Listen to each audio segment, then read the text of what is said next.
I recently read that 72% of people who are on medication actually don't effectively experience the outcomes that they desire. So think about that. More than half of people who take medication, specifically like antidepressant medication, actually don't experience the results and the outcomes that they actually are going to the medication for. Can't be contained.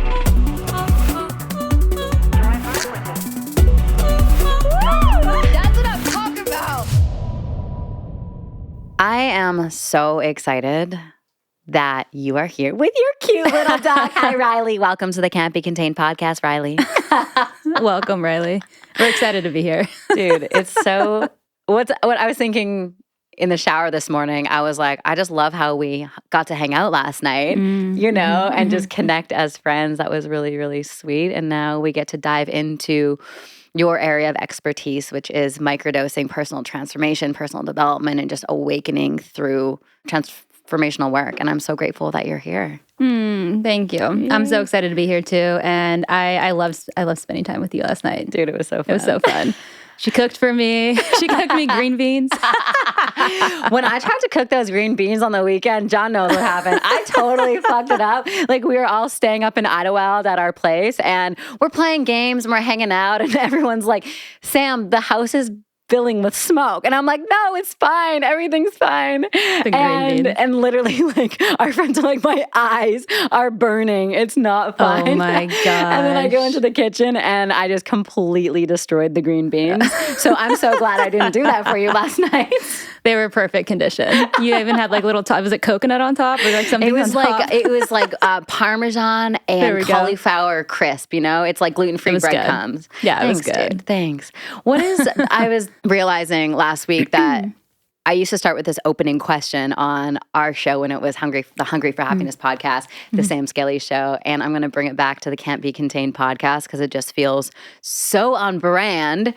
What is the number one thing about life right now that's making you feel most alive?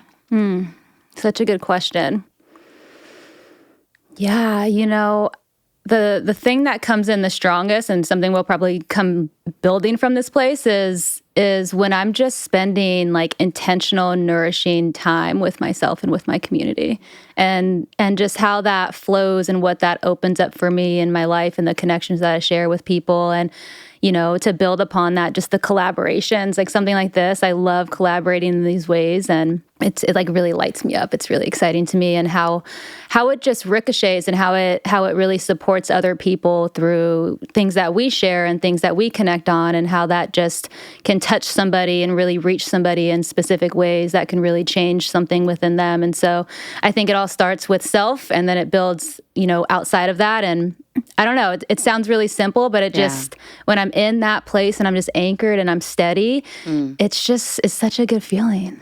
Yeah. It's interesting that you say it's so simple. And the more I live, the more I grow, the more I discover, I truly realize that the source of my fulfillment is so simple. We were at our cabin up in Idlewild, John, our producer, and a couple of other of our friends. And it was a Monday. And there we are sitting on the balcony eating pancakes and fruit and eggs and all this yummy food. And we're just sitting there and we're like, this moment is so simple, but it's so profound and it's so fulfilling. Those moments when we're communing with nature and community and connection to divine, we don't need a pile of stuff. Yeah. We need fulfillment and meaning, and that truly is what life is all about. How can we simplify and refine it down to what is the true essence of what makes us feel alive? I love that. And just the presence that brings. Yeah, the simplicity of just the presence. Yeah, I'm with you. Yeah, dude. I was talking about, talking with one of my friends, and he's like, the two biggest contributors of really positive mental health is gratitude and personal agency. Like gratitude to just appreciate the simple moments, you know, the moments where the three of us last night are sitting on a couch laughing, eating salmon, and just four of us. chilling. The four of us. Sorry, Riley. Yeah. She's like nudged me. She's like, sorry.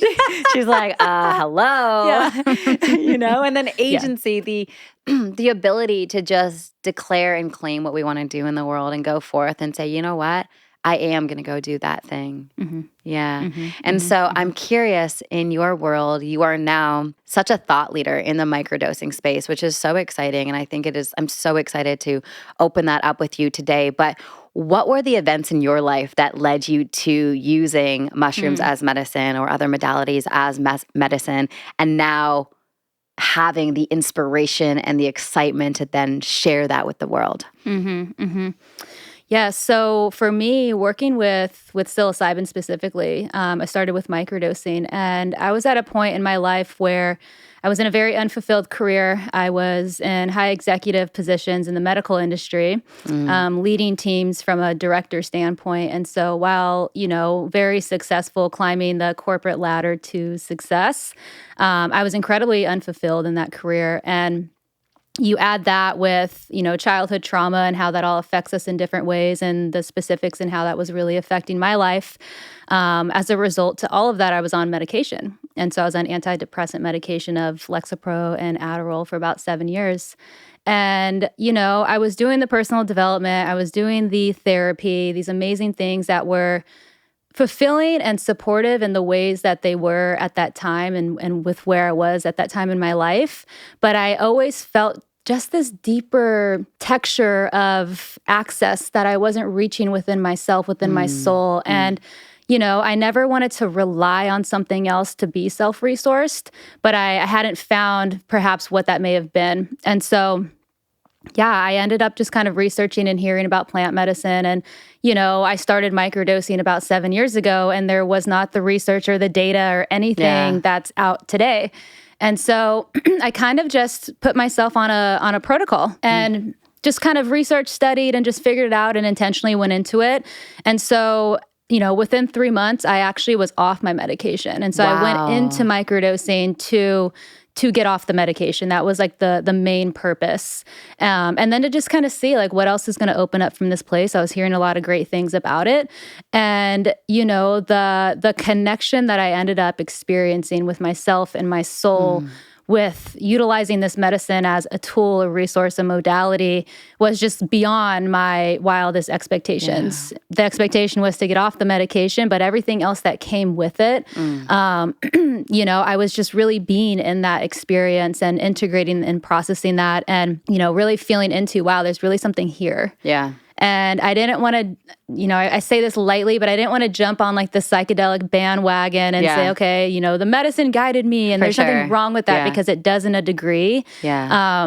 I really took my time with how I wanted to kind of weave it into my work now. And so, you know, it kind of kept nudging at me to start to bring this into my work, but I really fought leaving the corporate industry because of how comfortable and safe and my golden handcuffs, baby. Like, I'm getting paid, but my soul is dying. Yeah, I was like, my soul. Like it was really, really challenging for me. And so, you know, I slowly started implementing it into coaching and sitting in ceremonies and going deeper with medicine and then sitting with different medicines and just really just going into I don't even want to call it an industry, a space, because it's not an industry just yet. And one thing led to another, and it eventually led into me going full time into it, and it's been such a blessing. It's so beautiful. I remember probably about 10 years ago is when I had my very first experience of mushrooms, and you know, it was very similar to my experience after breathwork, the first time I did breathwork, right? Where we did this beautiful ceremony and I was like, wait, imagine if all of the leaders of the world did this, how our planet would be different. Because no matter if it's a microdose or a larger ceremony, the message I constantly was getting was the exact same. It's come back to love. Like, if you're ever confused about anything, ever, come back to love. And because the universe vibrates to the frequency of love, it's going to help resolve and dissolve any sort of tension. That was the message every single time. So whether it was in business, in my relationships, with my relationship to self, with relationship to the divine, the message constantly was come back to God or come back to love, which is God. Which is God. Yeah. Love that just that came was like out. a little slip there, but that's exactly it. Right? And anything outside of that is actually, we're creating resistance with our creator. We're creating a resistance within ourselves. Yeah. Yeah. And so going back to your origin story of mental health and needing to be on depressants, what did life look like for you then? And what was the story that you were telling yourself in those moments? Before I started working with the medicines? Yeah, a lot of unworthiness, a lot of just repeat of patterns that would show specifically in intimate partnerships, intimate relationships, not fully feeling connected to myself, to my purpose, to my work. And I know that word purpose can be thrown around very broadly, but there is a click that happens when you find something that's really meaningful for you. And I was disconnected from that. Yeah. In a lot of ways. Yeah. I was listening to the book Conversations with God this morning, which I just love that book so much. So good. And one of the things they said was, you find your purpose doesn't find you, like you find it. Yeah, I'm literally reading that book right now too. Yeah? I'm on chapter 3, so it's really interesting. What? Yeah. Shout out to Victoria Washington. Yeah, no kidding, right? I know, that book, and then the Fasting for Miracles book. Last night she was like, find something to fast for miracles. And she's like, how about coffee? And I was just like, look at her, like dead look at her, like, no. Don't do it. But like, I know that's the one. Yeah. I'm like, we can do it together. Dude, do you want to do like a little no coffee challenge? I was kind of thinking about it this morning when I was having my coffee. Yeah. Like replacing coffee with bone broth for 30 days and just like seeing what happens. I was thinking matcha, but bone broth could be good. I mean, or both. We live in an abundant universe, right? I know. But yes. Yeah, let's do it. So I know there's many people listening to this show who definitely are on some sort of medication. Do you know the percentage of people who are on anxiety medication or? That's a really good question. I don't. Yeah. But what is really interesting is I recently read that 72% of people who are on medication actually don't effectively experience the outcomes that they desire. So think about that. More than half of people who take medication, specifically like antidepressant medication, actually don't experience the results and the outcomes that they actually are going to the medication for. Do you think people know why they're going to the medication? Do you know what I mean? Or like, I wonder if they're just in so much pain. They're like, just give me anything. Like, I just need to get out of this, but they don't know what they actually want. I don't know. It's just a curiosity, right? Such a good, I think there's so many different avenues. One, it's like society, right? And you think of, I worked in the pharmaceutical industry. I literally sold these prescriptions to doctors to prescribe to patients. And so, the model that we live in as a society within the healthcare structure is set up to take medication as the first approach. Yeah. And so I think society just plays into that. And so it's a lack of education, of unknowing that there are other resources or other holistic, options, I think is something. And, I think to answer your question, when we are in a lot of pain, sometimes, when we don't have the resources or the skill set to have the modalities and the things to support us, like breath work or access to plant medicine, or just having the awareness, right, is a challenge, because the only thing that you do have the awareness of is potentially medication. Absolutely. And so it's kind of twofold, which is challenging. And what's really interesting is the taboo on plant medicine. Yeah. Which is so wild to me. And I had to get over my own judgments and biases around it at first, because, there was different teachers of mine and different people that were singing its praise, and I could feel myself judging them 10 years ago, like when I first got into it, where I'm like, no, you guys are just doing drugs, Exactly. And it wasn't until I had an experience where I was like, wow, that was so beneficial. And I'm by no means like saying plant medicine is for everyone, just like I would never say breath work is for everyone. But I think it's important for people to tune into their own intuition and their own knowing and follow the path that is for them. And for many people listening, this is going to be a path for them that is incredibly transformational and incredibly opening. And I know, I can speak to it with such certainty and clarity just from my own experience. It's been profound for me, specifically as well, psilocybin, Yeah. Beautiful. There's a way in which there's awareness of the way the world works that is so beyond the ego, and it just feels like an initiation from the heart every single moment. And so this plant is like teaching us to come from the heart and what happens when we show up in that energy. And it gives us a glimpse of what's possible. Yeah. And then tell me a little bit about how you support your clients in the integration. Because people can have like a big pop, but then how do they integrate that to make that teaching sustainable? Sure. Yeah. So, I'll work with people like specifically guiding them through microdosing journeys and how to really work with the medicine to really receive like the fullness of what it can offer, the things that you're speaking into.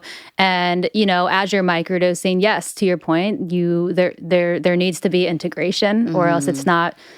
You're kind of just having an experience without actually applying the things to your life that can really expand and change and evolutionize so much for you. And so integration is, there's certain modalities that are set, of course, that can be offered, but it really is individualized to what that specific human is needing and what is specifically coming up for them that would be supportive. And so anything, breath work, nature, journaling, meditation, a lot of this is nervous system regulation, really understanding how to effectively like process and regulate and circulate your emotions, because the medicine is, regardless if it's, a small microdose or if it's a ceremonial dose, anything in between, it's getting you into your emotional body and bringing things up and out of the surface.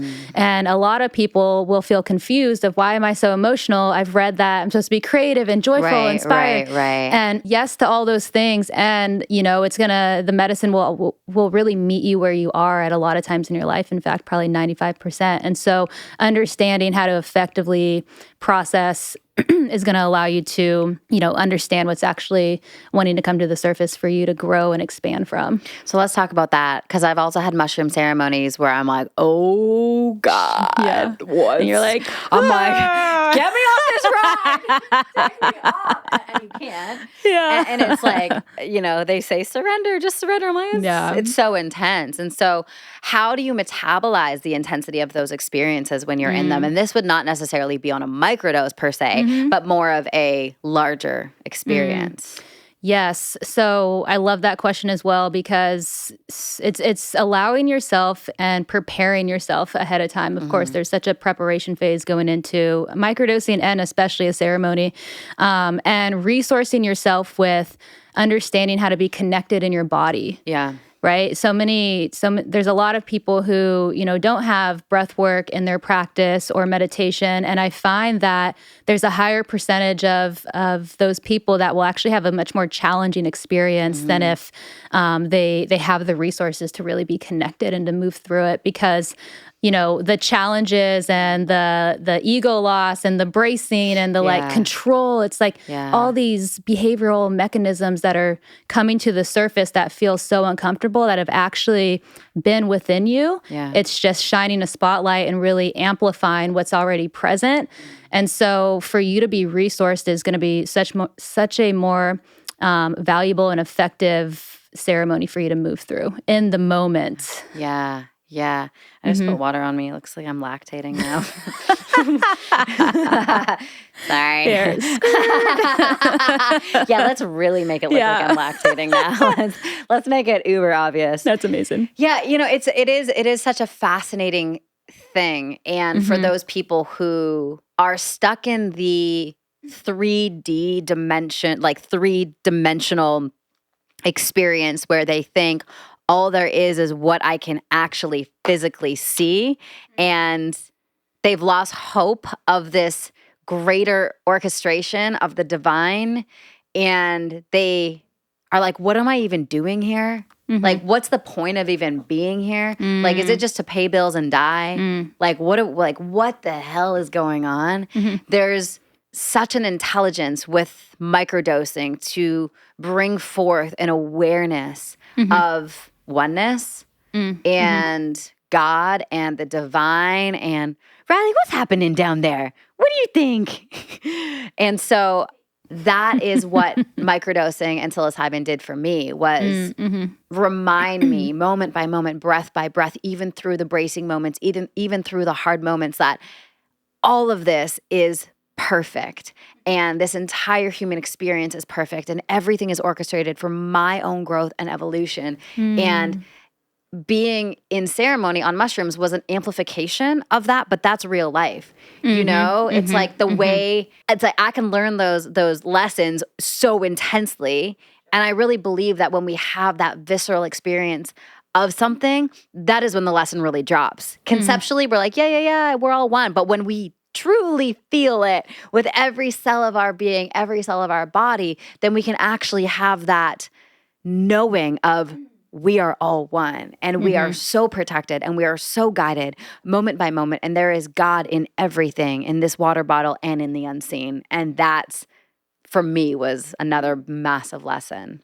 It's so powerful. Yeah, I appreciate you bringing that in. And it really, it's so powerful on so many levels, because it allows you to remember and to have that access point. And, you know, in the 3D and like life is so busy, and there's so many different things going on. And so it's not like you're working with plant medicine to bypass it all, or to not be in the responsibility, or to not feel like you can't access these things without it.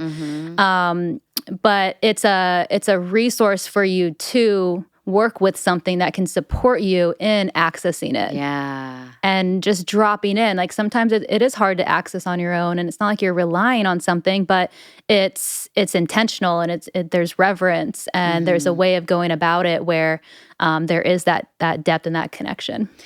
So I love that you said that piece, because it makes me think of the whole concept of, we are just here on this planet to remember who we are. And plant medicine has the potentiality to give us a glimpse of who we are through a very visceral, direct experience. 100%. It's like, whew, there you are. There's your soul. There's your true essence. You're none of this bullshit human thing over here that's like limitations and doubts or any of that. It's like, that's actually not who you are. And your job is to remember your soul essence, so that you have the resource to have the discernment to go, oh, wait a second. Yeah, this human, like, I love my human, but like, that's not the truth. Like, my human is amazing, and like, we're doing such a good job.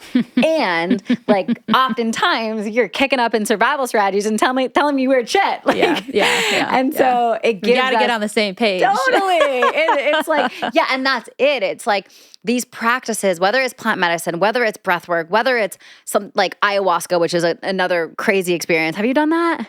Yes. It's wild, right? I'm like, my personal trainer this morning, he was asking me all about it, and he's like, would you do it again? I'm like, dude, I don't know. It like scares the shit out of me now.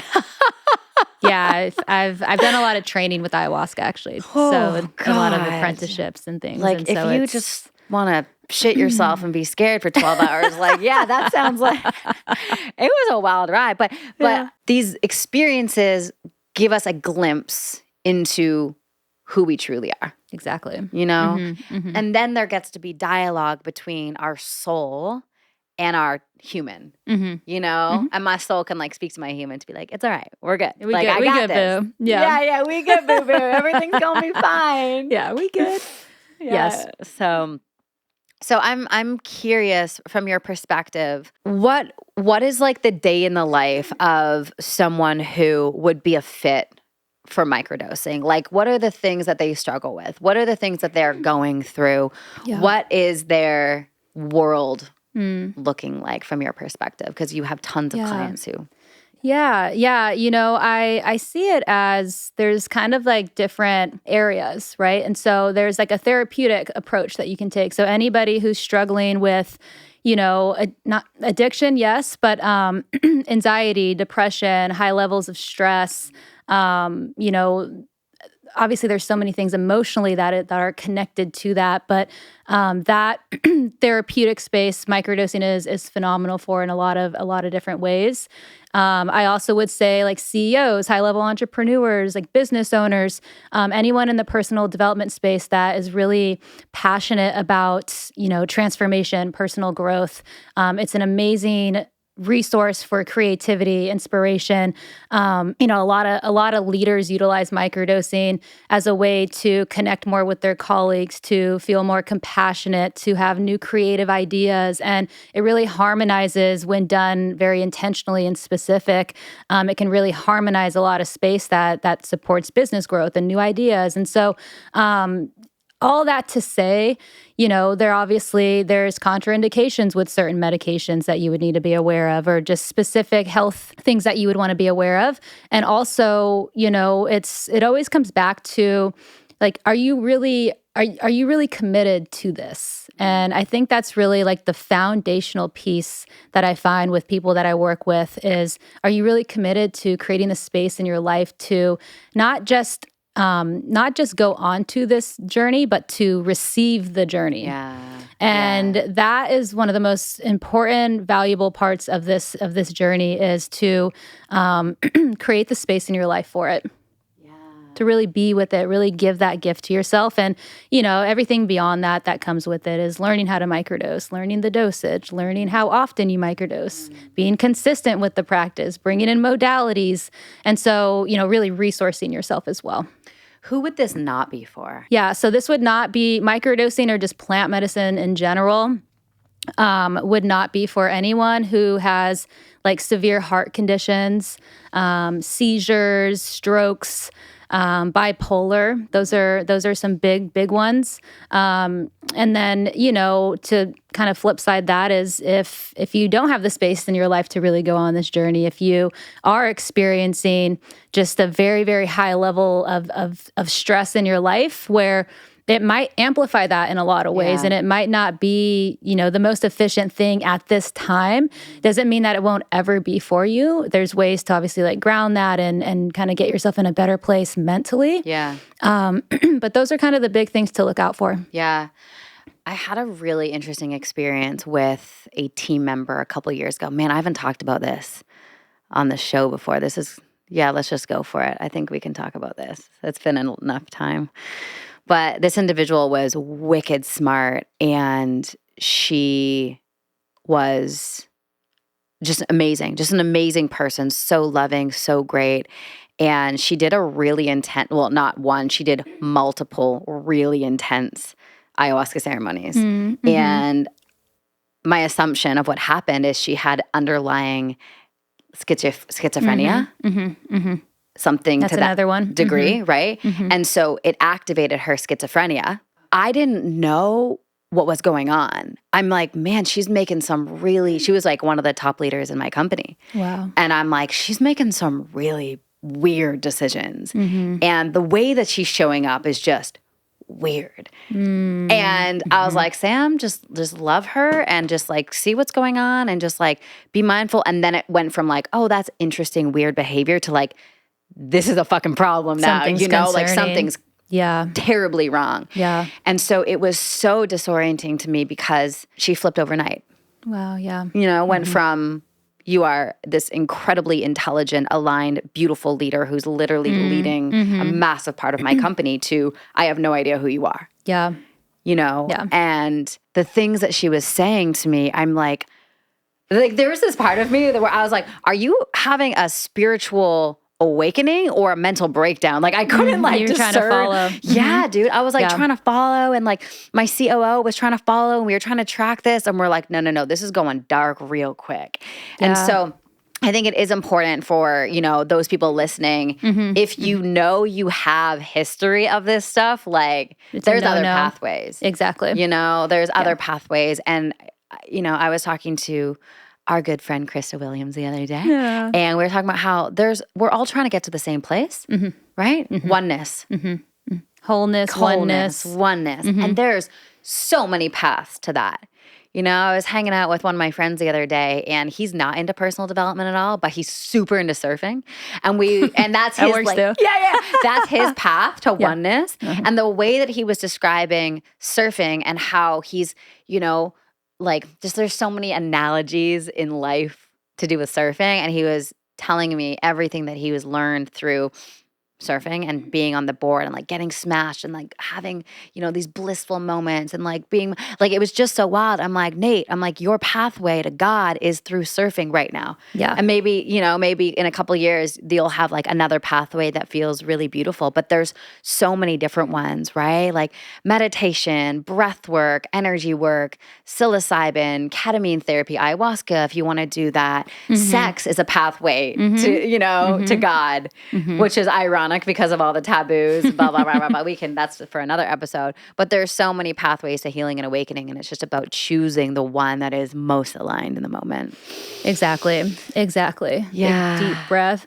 Oh, yeah. Yes. So and, good. To just add to that, that's why if anyone listening is considering working with any of these medicines, is to really do your research, connect, like find a guide or a shaman or a medicine person who you trust and you can connect with if that's a path that you're desiring to explore, rather than just, hearing about the trend of it that's happening and, some of the research or other people's experiences, is to really feel into, is this for me? Yeah. Is this really for me? Is this the path? And don't rush it. Like really sit with it, really honor the body, really honor the decision, and your body, you're going to know. It's going to click. You're going to connect with somebody. It's going to come together. And the medicine, the medicine is a divine intelligence, and it has its way of finding you when it's ready to work with you, and sort of really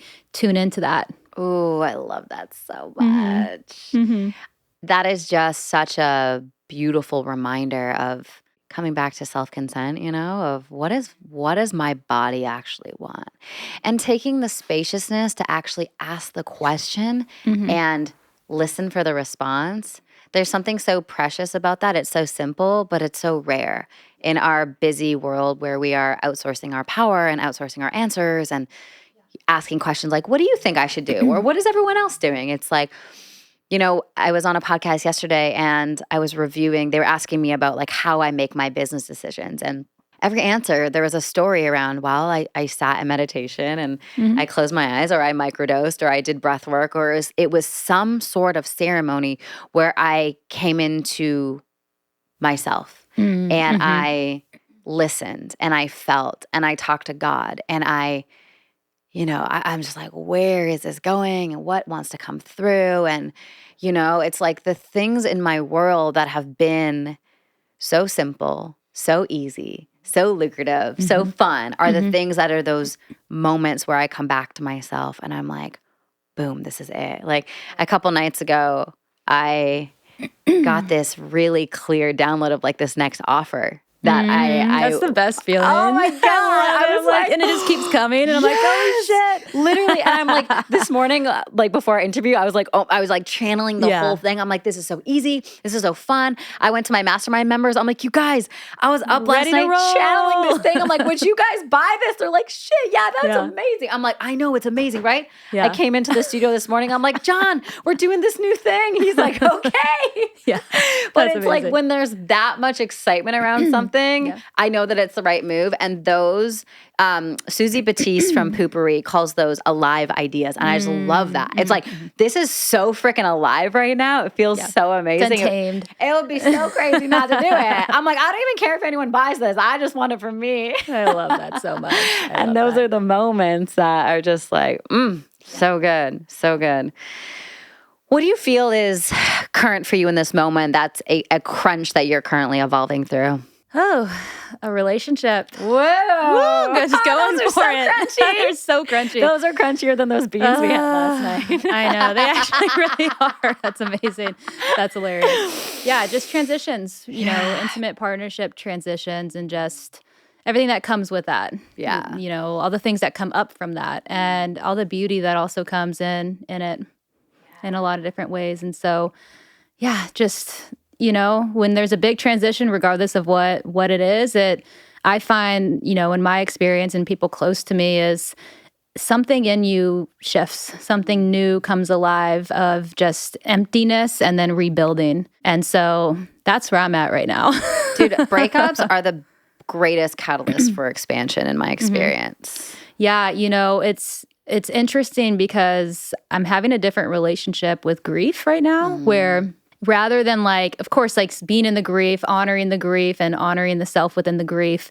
But my perception of grief is changing in a way where I'm viewing it as this catalyst, right? Grief, I think it was Dr. Huberman, where he shared on an episode that grief is a desire of something that we want to feel, have. Yeah. Right? It's you either want to see that person or you want to feel a certain sensation or a certain connection within self or within that dynamic.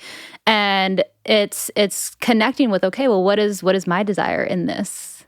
And so it's really interesting. Such an invitation, Hey, baby. Yeah. It's such an invitation for deeper self-awareness, and there's nothing like a relationship that will spin you into rip you open. Oh my God, rip you open, leave you to bleed, whether it's a breakup or even just ruptures in relationship, Yeah. Ruptures in relationship are, for me, it's scary. It's oh my God, what is going on? What's happening? Yeah. And again, going back to Neil Donald Walsh's book, Conversations with God, by the way, if you guys haven't listened to that, if you haven't heard enough, haven't heard him talk about enough, go get it, right? They talk about how not all relationships are meant to last forever, obviously, right? Yeah. And the sole purpose of the relationship is not to make it work, but it's for your soul to evolve. Exactly. And so looking back and going what did I learn? So I'm curious from your past experience, your last one, what were those beautiful golden experiences that you were able to learn? Well, I'm in the thick of it right now. Yeah. So the lessons, it's just, I don't know. I'm in the thick of it. Yeah. No pressure. It's tough. It's always beautiful to, give the relationship and to give yourself, myself, just the feedback of, what really worked in this relationship and what are the things that didn't. And, it's especially when relationships are so fresh with the transition, there's still so much love and connection and desire for the future and all those types of things. And so it's almost okay, well, what can I do differently, if and when we do reconnect? Yeah. And more so where are the ways that I didn't show up for myself in the ways that I should have more? And it always comes back to that piece of I'm doing a lot of womb work right now, and I love that. And it's connecting with my womb in these new ways of, when, where did I outsource you in ways? And so, I don't know. It's just a new way of coming back home in these new, beautiful ways. It's so good. It's so good. It's where did I give away my power? Yeah. Where did I self-sacrifice? Where was a need not met? And I was just that's fine. And it really takes, in my experience, it takes so much, not only self-awareness, but it takes so much self-love to actually claim, that need is not met. And it's a requirement for that need to be met. Yeah. And I'm going to communicate that as clearly as possible. And if you're not the one to meet that, I love you, and I'm not going to self-sacrifice because of your inability to meet my needs. Exactly. So, exactly. Yeah. Yeah. It's such everything is such an invitation for deeper self-love, right? It comes back, the whole message with the mushrooms is come back to love, come back to love, come back to love, come back to love. That is everything. And I think sometimes we can kind of dismiss that because it is everywhere on every fucking Instagram post. It's love is all there is, and it's we get it. But again, it's the difference between the conceptual knowing that love is all there is and the actual true embodiment of the wisdom of love is all there is. And when we get that, yeah. I love this conversation, Riley. Riley, what did you think? Did we do a good job? And I also, it was coming through earlier when we were still kind of diving more into the microdosing piece, and just the self-love and kind of being able to feel the connection within ourselves to make a decision of what's a yes, what's a no. And I just want to honor the people that are listening right now that might not know what that feeling is or might not know what that sensation is. And, there are a lot of people that I will work with or that will come to me that don't know how to feel that and don't have that connection with themselves. And the reason that I share that is, again, this is just one resource that can support you, breath work, all the things. But I find that microdosing really allows you to develop that self-resource just thing. There's not even a word, but this self-resource embodiment, this experience within you so that you can start to feel that connection and start to know, okay, where in my body is there actually resistance? What is this actually connected to? What is a full fuck yes? What's a full hell no? Like, it's like really being able to understand that connection. Yeah, I love that so much because I think you pointed to something really important, that we're talking about this self-connection, we're talking about this honoring of the self, but what if there's no access? Exactly. And when I went through my years of eating disorders and body image issues, I did not have access to myself. It was like numb or anxious. That was it. And so you bring up a really good point of there is a titrated way of reconnecting back into the self. And the important context to hold is everybody has the ability to do this. Exactly. Literally. Exactly. And mushrooms may be your path of unlocking deeper knowing and deeper self-love. So on that note, Tiffany, where can we find you? Where can we get involved in your work and your contribution to the world? Thank you. Yeah, so you can follow me on Instagram at I am Tiffany Hurd. Website is tiffanyhurd.com, and those are my two main platforms. Awesome. And it's HURD, guys, just so you know. And I heard you. So good. So good. Thank you so much for coming on the show. This has been so amazing. Thank you so much for having me. I've absolutely loved it.